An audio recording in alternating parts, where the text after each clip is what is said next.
My routine starts at 4:30 in the morning. I have 3 boys. We try to head out by 5 to 7, but usually it's about 7 o'clock. Drop one at elementary school, and my 7th grader is lucky enough to come to the same school that I'm at. I mean, I've always wanted to be a teacher. I always wanted to work with kids. I just see the potential in them, and I really just enjoy showing them who they can become. That's just, I guess, part of who I am. There's a piece that people see of teachers, the 7:25 to 3:15 piece, but there's so many other pieces to the profession of, learning in servicing oneself to become a more masterful teacher.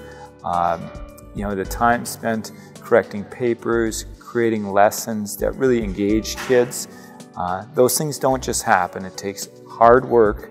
It takes time. There's so much that goes into teaching, and each kid is different. And so not only is teaching complex, but then within your lesson, you just have to have this sense of, is my lesson going well? Are kids getting it? We're teaching concepts to students, and students are complex, so that balance of fulfilling their academic need and their social need, knowing when to push a kid harder academically, when they need more of an enforcer, or when they need an encourager, or when they need somebody to comfort them.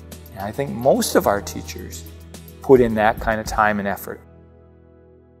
After school, depending on the day, I coach tennis. I often meet with kind of same subject colleagues again just to plan our lessons. We really try to plan together so that we're giving our kids the best experience from multiple points of view. On Wednesdays, we have our professional development time that we stay an extra hour and a half later. Oftentimes, we will take time after school to work one-on-one with kids because there isn't always time in the day. Usually after my kids are going to bed, or it actually typically happens when my youngest son is doing homework. Then I correct papers, do grades, or do my own kind of professional reading. We need to know what research is telling us about what kids need. I arrive between 6:30 and 7 o'clock each morning, and there are cars already in the parking lot and teachers here working.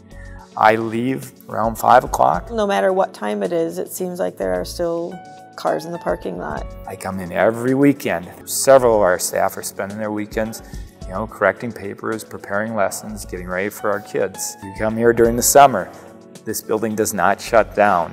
Summers are usually when most teachers do their professional learning classes, that sort of thing. I don't think you go into this profession if you don't care.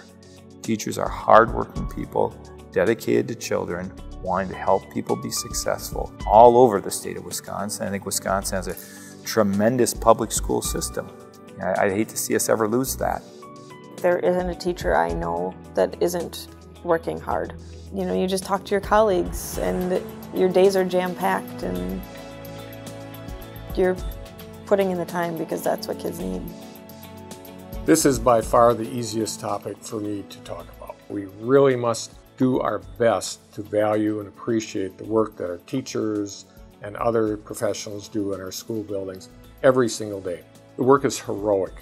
I can put it in no other way. Anybody that's been in the classroom for more than a minute understands that it's not just content. You have to really know how to teach. It's an extremely complex skill, and not everybody has it. I believe you have to find the adequate resources to provide the materials for teachers, to provide them with a salary that is reflective of their professional responsibilities and reflective of the importance of education to the state of our economy and the future of Wisconsin.